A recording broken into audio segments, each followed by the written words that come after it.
All right, this is a special briefing from the entangled state. To our network, the message for today is simple and direct. The convergence of quantum and AI, it's no longer some future concept on a roadmap. As of this week, it is an engineering reality. Let's get right into what that means. And this right here is the headline. This is the key signal from the last 48 hours. The whole period of playing with isolated, small-scale experiments, well, that's definitively over. We've officially entered a new phase, one of real integration and serious acceleration. And you know the implications for the AGI timeline are just profound. So, to really get a handle on the gravity of this shift, here's how we're going to break it down. We'll start with the old paradigm, then pinpoint the hardware catalyst that just changed the entire game. After that, we'll map out the new feedback loop between AI and quantum, survey the ecosystem-wide impact, and finally, synthesize what the new roadmap for AGI really looks like. Okay, first things first, let's establish the baseline. You know, for years, the two most powerful technologies of our time have been developing on these parallel tracks that almost never intersected. You can see the whole paradigm shift laid out right here. The old dogma basically siloed these technologies. Quantum computing, that was for simulating molecules for physics and chemistry. AI, that was for pattern recognition. The fields were totally separate. But the new reality, the one that just solidified this week, is all about converged tracks. Hybrid architecture is the name of the game now, with quantum being specifically built to solve the core optimization problems in AI. So what happened? What caused this sudden convergence? Well, the catalyst wasn't just some new algorithm. It was a fundamental breakthrough in the hardware itself. The breakthrough came from silicon quantum computing. They've demonstrated a processor with gate fidelities, a measure of how accurate the operations are, hitting nearly 99.99%. But here's the crucial part. It's how they did it. They absolutely shattered that classic trade-off where adding more qubits just meant adding more noise. In their system, the fidelity actually improves with density. And because it's all built on silicon, it plugs right into the entire existing semiconductor manufacturing ecosystem. That is the key to manufacturable scale. And this really illustrates the strategic impact. Having higher fidelity hardware like this just dramatically shortens the time required to build a fault-tolerant machine. It means we can start tackling real AGI-relevant problems, like optimizing the very architecture of neural networks, not in some distant future, but, within the next few years.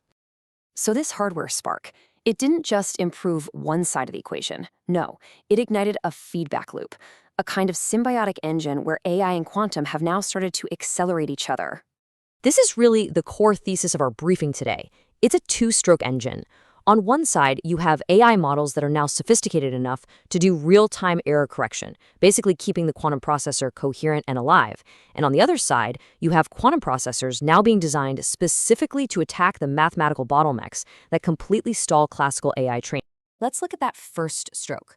Google's new Willow processor is impressive, sure, but the real story is AlphaQubit, a transformer-based AI from DeepMind. It's acting as a live decoder, identifying and correcting quantum errors on the fly. You have to get this. AI is no longer just the application we're trying to run. It is now a critical component of the quantum hardware stack itself. And the results of this hybrid system? They're just staggering.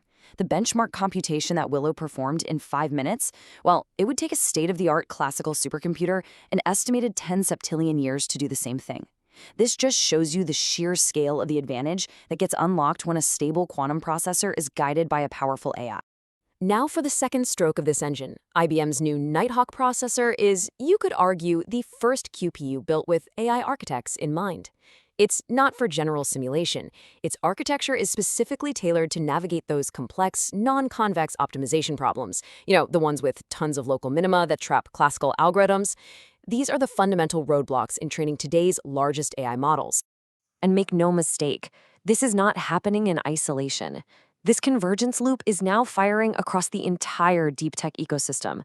We're moving from academic theory to actual commercial application. I mean, just look at the activity here. Beyond Google and IBM, you see IonQ and Quantabale in a commercial partnership to optimize large language models. You see a Caltech-led team using a quantum device to generate high-fidelity synthetic data for AI. And new research popping up on archive shows quantum circuits enhancing generative AI. The entire field is moving in one direction. And that ArXiv paper, it introduced a really key concept, quantum-enhanced learning. The crucial point here is all about efficiency. These quantum models could pull meaningful features from sparse, few-shot datasets way better than their classical counterparts.